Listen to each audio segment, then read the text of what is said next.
This podcast is brought to you by Most Valuable Podcasts, leading the league in podcasting entertainment. Welcome, ladies and gentlemen, boys and girls, children of all ages. This is a Fast Break Podcast. I'm your host, Sean Anderson. Alongside me, as always, is Ricky Widmer. What's up, guys? And Dave Oster. Hey, everybody. And today we are going to be talking about the Indiana Pacers' heartbreaking news with Victor Oladipo going down. He's going to be out for the rest of the season. Then we are going to talk about our wet boys, the guys who absolutely popped off over the past week, had phenomenal performances, were James Harden, or did anything else spectacular like a game-winning shot. And then finally we're going to wrap it up with two patron segments. We have Bill calling in about the 76ers and the process. Has it been a failed experiment, and is it a detriment to the NBA? And then we're going to talk to our buddy Pat about the Chicago Bulls, and we already recorded that one, and that one was kind of an airing of grievances for about 46 minutes. So if you're a Chicago Bulls fan, you definitely do want to listen to it. Much needed. Exactly. But before we jump into that, I just want to give you some notes. If you want to become like Pat and Bill and be on a podcast, you can be. Check out patreon.com/mostofapodcast. And the other thing that we would implore you to do would be check out iTunes and search The Fast Break and give us a 5-star rating if you feel so inclined to. We do appreciate it. But boys, let's jump into the Indiana Pacers talk once housekeeping was out of the way. Victor Oladipo went down with an injury about 2 nights ago, I think it was. I think it was not last night, but the night before. He went out, looked like a non-contact injury. Didn't look like he wasn't like, it wasn't Gordon Hayward. He wasn't coming down from a jump. Wasn't Kevin Ware. Wasn't coming down from a jump. But he did rupture his patella. And just was a bad look. Indiana was third in the East. They still currently are, but they lose their superstar. What does Victor Oladipo going down mean to this Indiana Pacers season for the remainder of it? Ricky, we'll go to you first. For me, I feel like the first thing I did was look at the standings. And although, let's say, Tyreke Evans comes up, he plays well, I still look at this now and go, all right, you're 2.5 out of first. You're not catching the Raptors now. You're not catching the Bucks. 76ers are a game behind you. 76ers will probably pass you by the end of the year. There's a chance Boston, who's 2.5 behind you, could pass. Like, this is an injury that could take Indiana from sitting good at 3 to where it's like, oh, we'll play Brooklyn in the first round at home to, oh, we may have to play Philly or Boston on the road in the first round. Dave, what are your thoughts? Yeah, I think that it's definitely a setback for them. The upside is they literally got like budget version of Vic with Tyreke Evans.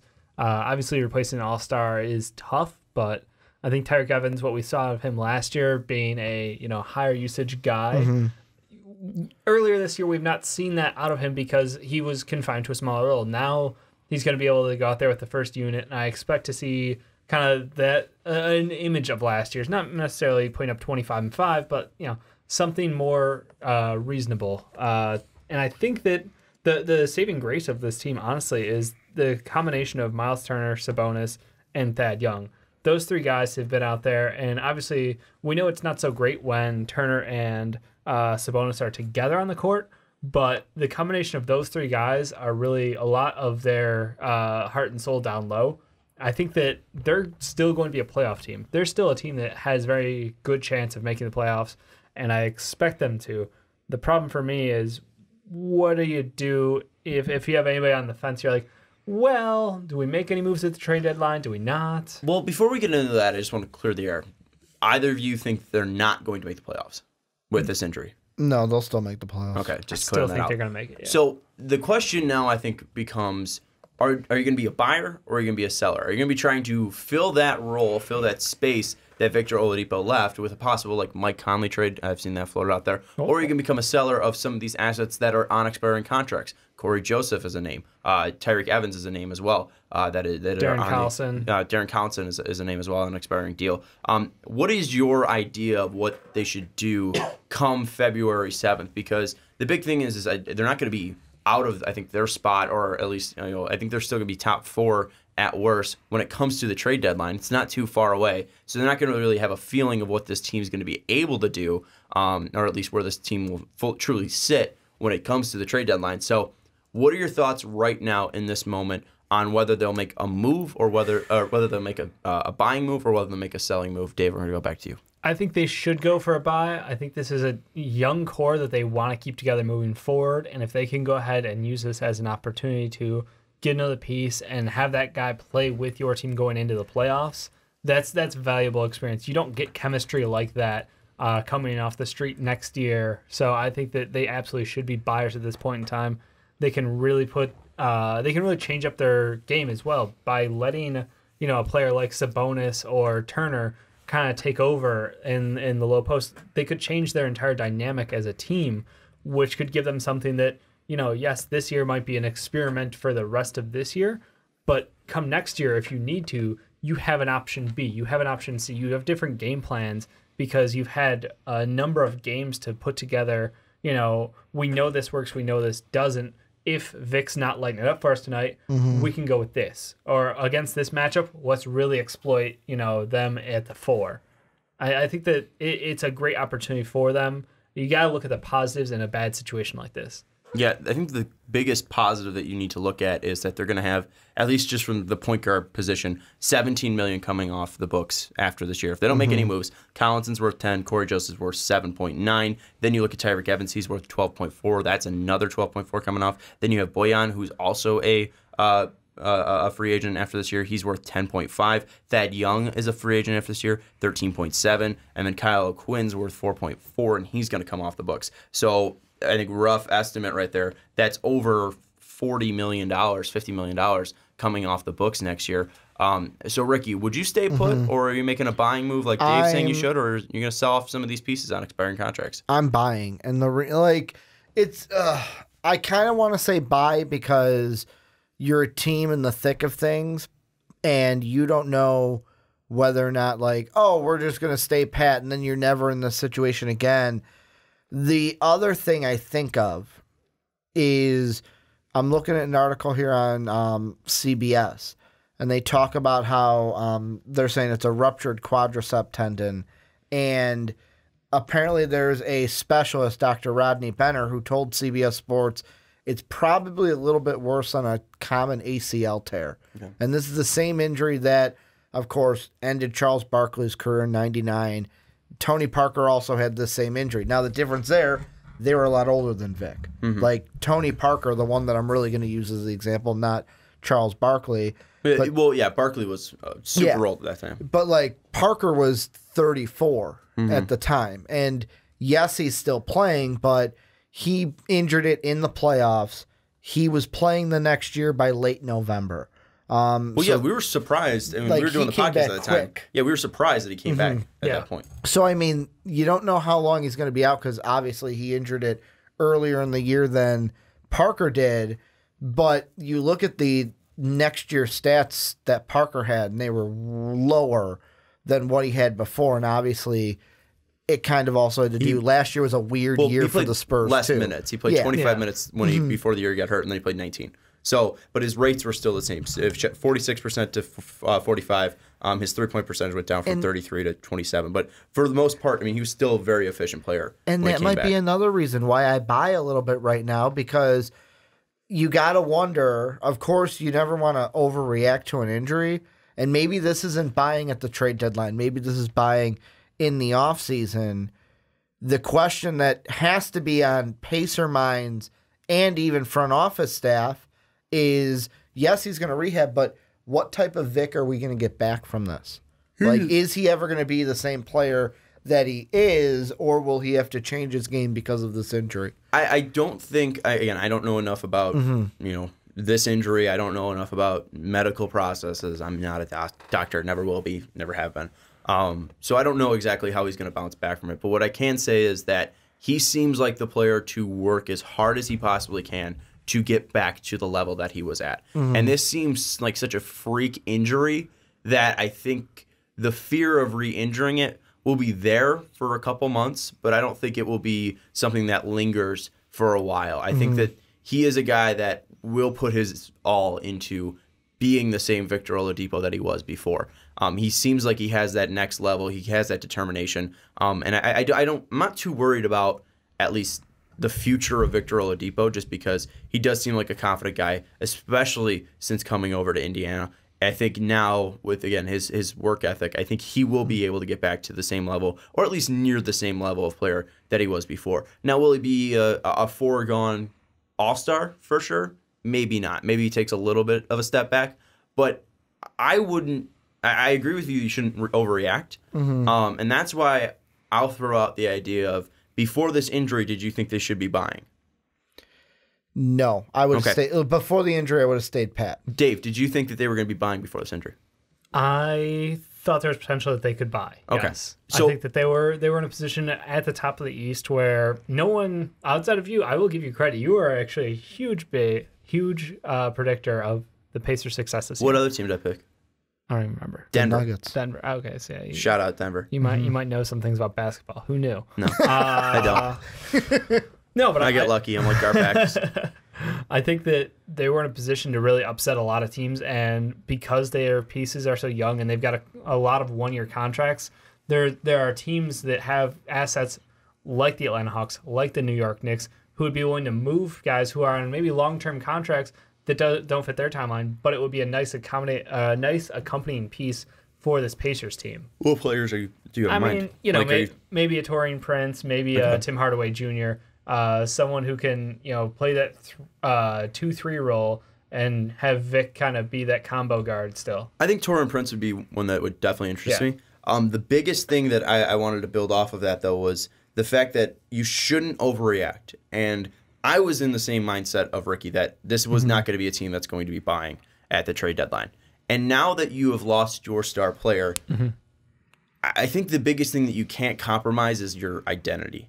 And Victor Oladipo, while he was a superstar, I would say that he was a superstar. Give him the super tag. Or at least a star. He was a star. He was a very good player. Yeah. To an excellent player. Yep.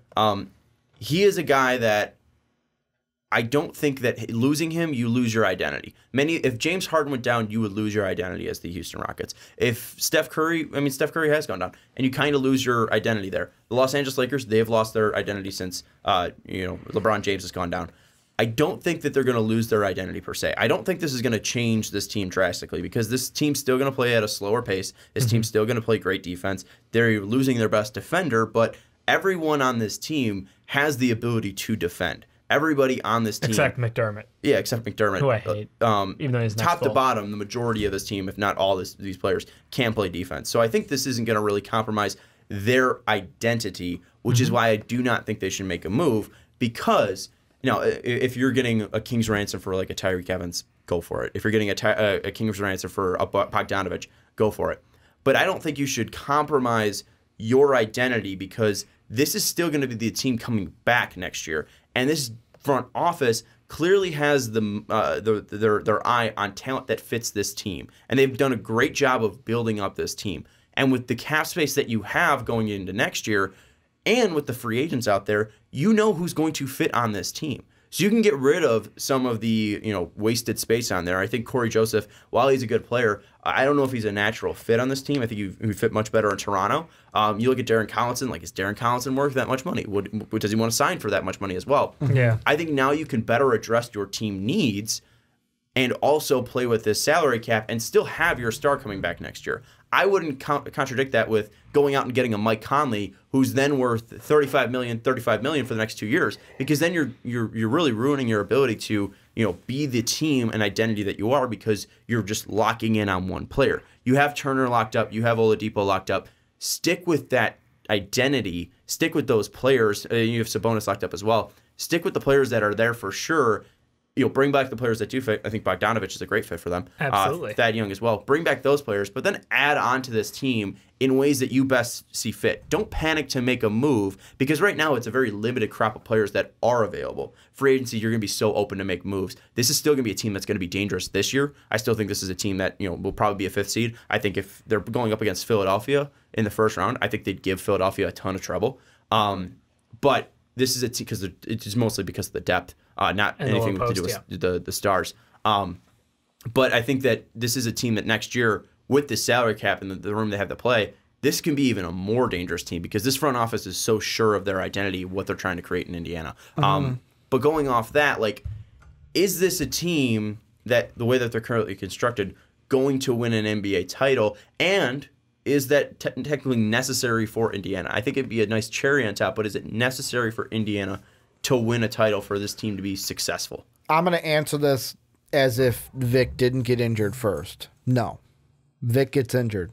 No. Like, it doesn't change anything. And I'm saying like even just with like Victor Oladipo's tenure. I felt so like for the next 5 years if they're not winning a title. The next 5 years, I would say that would be in the cards, especially if I'm an Indiana fan, because you think about the progressions they have seen since they got Vic.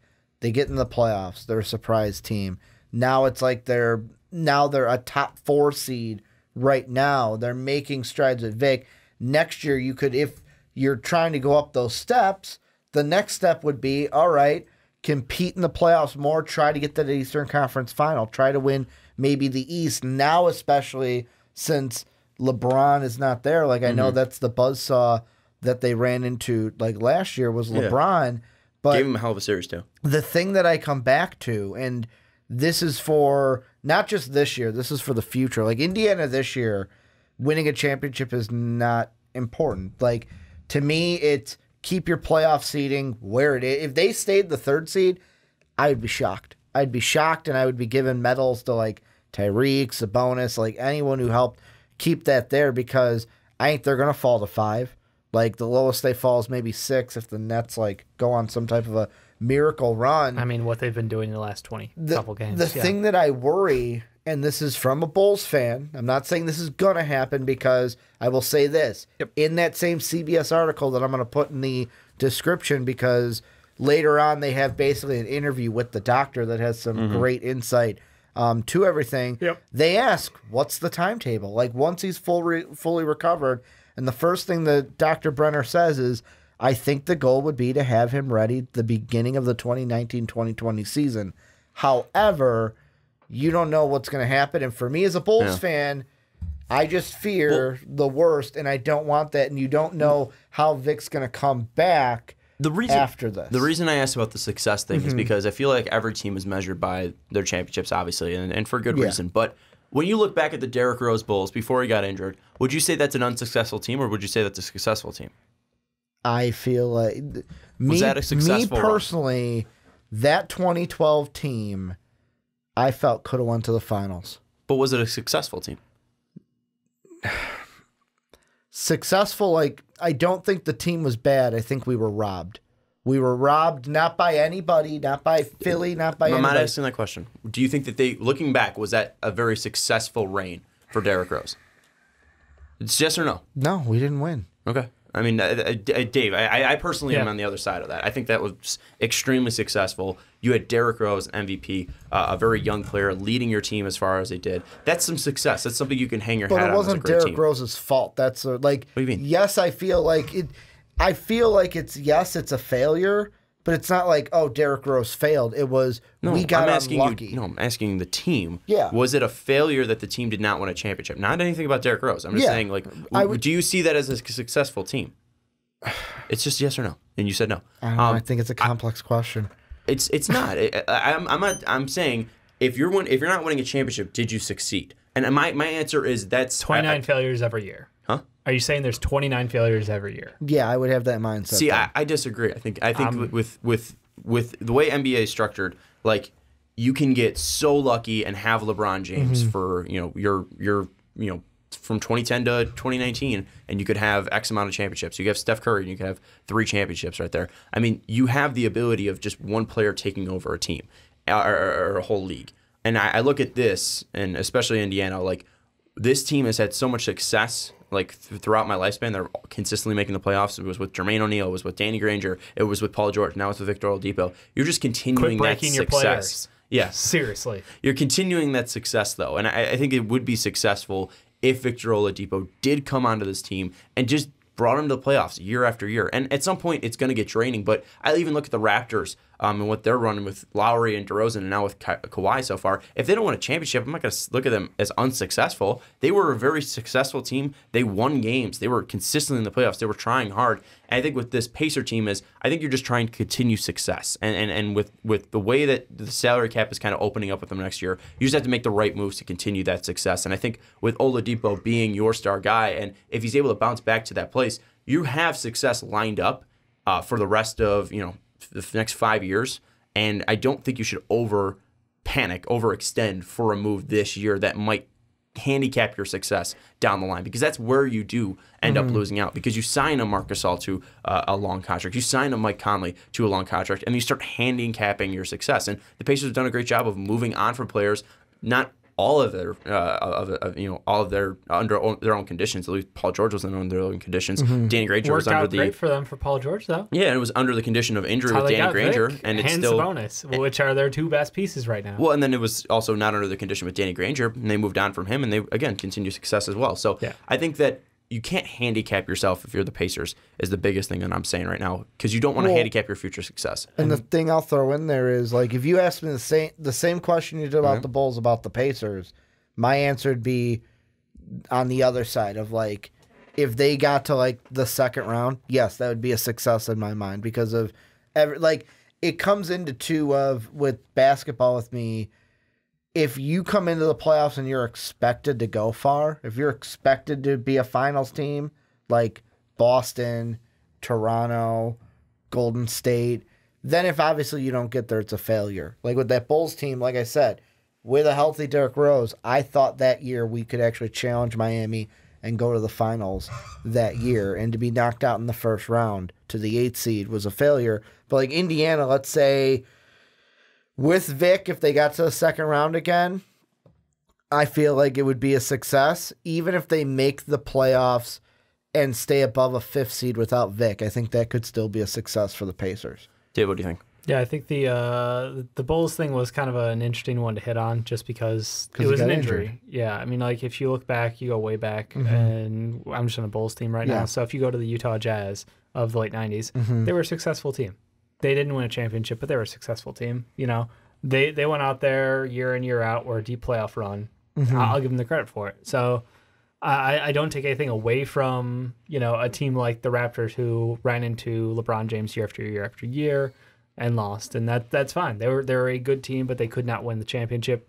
I still think that was a successful team, and I think that they've transitioned, from one to another piece and improved the team. I think that Indiana is in an interesting position where, yes, they're going to have some cash, but ask the same question: who's going to sign in Indiana? Who's the guy who's going to help Vic, Sabonis, and Miles Turner take this team to the next level? Are they going after a new forward to replace Thad Young? He's good, but he's old. The question is do you need someone who can help space the floor better when you're out there with the 2 5s that they have as, I feel, franchise corner pieces? Do you want to go invest that money in a point guard, or where would you spend your money? And do you think there's a legitimate chance they can go land, a great piece next to Victor Oladipo, or someone who, if Vic can never become Vic again, could help? I think the thing if Vic can never become Vic again, you are flat out screwed. I think it's a detriment. Again, you can look at the numbers this year, and with him on the floor and off the floor, like it's not too much of a difference. With him on the floor, it's a 115.5 offensive rating. With him off, it's a 113.6, and then defensive rating. Teams have a 108.9 with him on the floor, and then they actually have a better. A worse offensive rating teams do against the Pacers when he's off the floor at a 107.7. So I mean, like he means a ton when you're looking at a playoff series and having the best player on the floor. So I think the thing with that would be you're screwed if Vic is never Vic again. However, you can't really think that way because you've made a commitment to Victor Oladipo, and it has to be in your mind, of course, but you're never going to know if he's ever going to be Vic again if you don't try him out there. So once he's healthy, once he's cleared, you cannot treat him with kid gloves. He's a pro. Go out and see what you can do. And I don't think that's going to be a huge detriment, and it's going to be something that they're going to have to deal with if it does happen. I don't think it's going to happen. But to your question about who can they bring in realistically, I think it's more of players that are either veterans who want to maintain the success they have. If Al Horford declines his player option this year, I think it'd be an interesting player. Obviously, they have a lot of 4s and 5s right now. But my thought process as well is you have 2 great 5s right now in Miles Turner and Domantas Sabonis. At one point, or at some point, they might come to the realization that they have these 2 valuable players that both fit in today's NBA.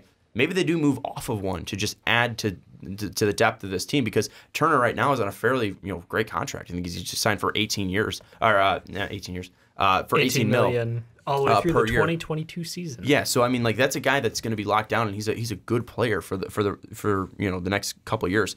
I think though, maybe you do make a shot at D'Angelo Russell, because you look at the way the Nets have tied up their cap space, it's gotten a pretty tight because of the contract they've taken on. And yes, they're going to have DeMar Carroll come off the book soon. They're going to have I think Allen Williams is worth like $7 million, but they're still going to have Allen Crabbe's player option that they're going to have to deal with, because he's going to accept that. So D'Angelo Russell's a curious one too, because they just locked up Spencer Dinwiddie too. So if they throw a max at D'Angelo Russell, which I think they'll be able to do, can Brooklyn offer, and can Brooklyn match? And I think that would be an interesting move for them, just because you look at the offense that they're not able to generate on a night in, night out basis, because Vic is a great player and he could score 35 every other night, he could score 35 like once a week or something like that. But I don't think they have that guy who can be a dominant offensive player. And I think D'Angelo's finding himself in Brooklyn, and if he's able to get the money and then also continue that trend of growing upwards, he might be a liability defensively, but offensively he adds something to this team that you do not have at that one spot. So I think it's more about getting younger players that you can kind of force away from teams, trading some of the logjam assets that you do have, possibly looking at Miles Turner and Domantas Sabonis, and then looking at veterans that could be intriguing, like an Al Horford, similar to the Paul Millsap going to Denver deal. I think those are the players that you need to look out for. I just throw out Al Horford because he's the first free agent out there. I know he doesn't fit with the team schematically or anything like that. Or like a Rondo as well. Like Rondo is at the one. For more depth to continue that depth would be interesting to me too. And hell, maybe even Kemba Walker. Like you're gonna have a ton of money. I don't know if that's again necessarily the best move. I just talk about handicapping yourself. You're tying yourself to like a 29-year-old point guard that's going to be 33 at the end of a max deal.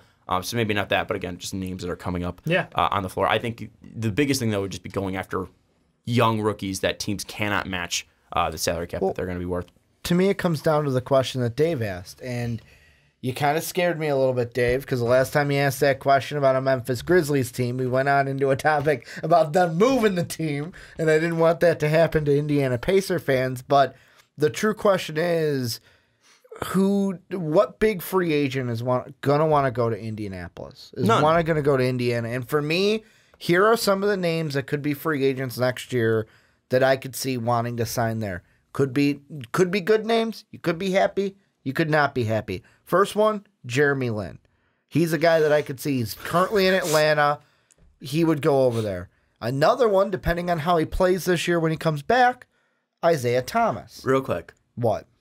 When you were like big names, I was 100% expecting Kevin Durant, and then you throw out Jeremy Lin. Well, Kevin Durant wouldn't go to Indianapolis, and that's not a slam at Indianapolis. He wouldn't even come to Chicago. He wouldn't even come to Chicago, and we're a bigger market than Indiana, so no big deal to you. He wouldn't even come to us. Yeah, but they're a better team than you were. Jeremy Lin, it doesn't matter. It's a market thing. Like he wouldn't. I don't think he'd want to go to Indiana. Championships are championships. He'll go to Boston. That's where he'll go. Okay, but I'm just saying Indiana gives you a better championship. Jeremy Lin's one. Isaiah Thomas, depending on what he looks like when he comes back.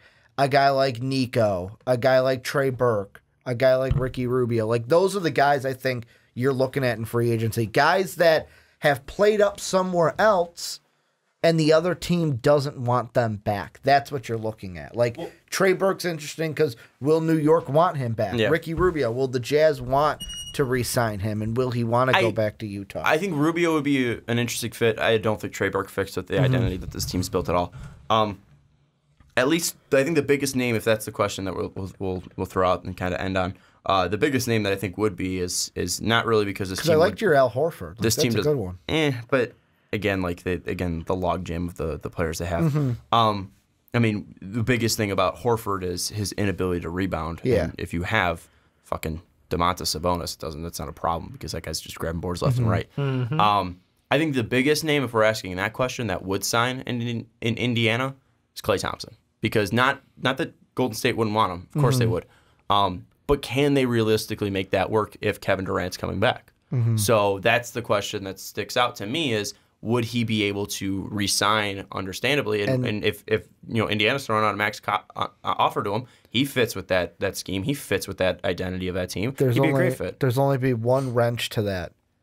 Indiana, LA. I'm gonna go live in LA. Like that's the only wrench. But then that also, would be if thrown you're getting into paid that. money and you're pretty much giving the idea of, hey, this is your team because we don't know what Vic's gonna do, and also, I mean, you're fit perfectly on this team.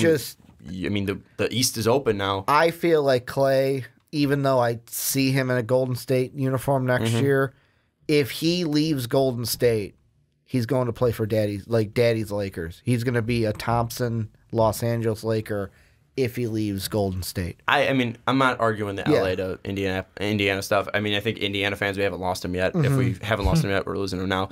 Indiana's the armpit of America. I'm from Illinois. I've gone through Indiana. I'm surprised that Indianapolis is there because when you drive through it, you're like, I just saw corn for 2 hours. And then once you get through Indianapolis, and you're like, oh, well, here's 2 more. I mean, to be fair, Illinois is two more hours of corn. Like except for 95% nothing, and except then there's for Chicago. So Yeah, but we have 13.1 million people living here. I think Indianapolis has like 10. I went through there like in the middle of the day, and like there was no one there. It was like 1,000 even, but no. Like It was 10. There was like it was a ghost town. I went to the Pacers job fair and there was nobody on the streets. It was the day after the Super Bowl. It was cold as hell, but like, come on. Anyways, I don't know what big name is out there, but that's why I look at places like Indiana and marvel in the fact that they've been able to overturn with so many different stars and they've been able to keep their identity. I think it's a true I think having this level of success of staying so consistent is something to be proud of if you're a Pacers fan. And I think that you're in the right hands pretty much if you are Indiana. So I will say that it's a huge blow seeing Victor Oladipo go down because he was such a great bright spot last year, was still great this year, and it's a huge blow to them. But I don't think that they're going to technically start falling. The sky's going to technically start falling because if Tyreke Evans does start playing like he did last year, I don't think they're going to lose too much of a step. Now the big question is, can he? And I don't think he's lost his talent per se because he's 28 years old or 29 years old. Let's put it this way. The worst stretch of seasons they have had since Dave and I was born, so we'll go the 89-90 season. The worst stretch they had was 06-07 to 09-010. Those 4 seasons. Didn't make the playoffs. Were 9th and 10th in the Eastern Conference. And then ever since... Wait, they were 9th and 10th? In the Eastern Conference for those 4 years. That's bad. That's their worst. That's though. hilarious. But that's what I'm saying. That's their worst where they didn't make the playoffs. And that's when they had Danny everything Granger. else. They've made the playoffs except for 14-15. You even look at that too, like the evolution of that team, because you see from when you guys were born, it was Reggie's team, and then that turned into Jermaine O'Neal's team with Reggie, and then that turned into Danny Granger with Jermaine O'Neal, and then that turned into Danny Granger with Paul George, and that turned into Paul George into Victor Oladipo. Like, it's incredible what they've been able to do, just consistently having that one guy there and having identity every single year. It's fascinating to me. And their only finals loss to Shaq and Kobe. So LA wins, and possibly they'll win with Klay Thompson. Final thoughts, Dave. If you got any, I think you don't be worried. I mean, I was pushing for the buy at the trade deadline, but I think I've come around a little bit to the hold steady and see what you can do. I am a little concerned about the marketability for free agency, but if you can go get if you either put down one of those terrible offers that we love to see, it's just like you pay him or we will take him. Yeah, I'd love to see like one a of those. D'Lo, Yeah, because that could happen with D'Lo. Well, and that's the thing too with D'Angelo Russell is you're putting a lot of cap space into him, a lot of money into him. if you do end up making that move, which I don't know if they're going to. I mean, it's between them, the Magic, and the Suns, pretty much. but the thing is that it's a team. He's a young player. It's not a Mike Conley that's going to be like 32 years old. Injury Lines history. up better with your talent. Exactly. And you'd rather be paying a 27-year-old D'Angelo Russell, $33 million than a 34-year-old Mike Conley, $33 million. Yeah. But anyways, that's going to do it for the Indiana Pacers. Let us know what you think down in the comments below.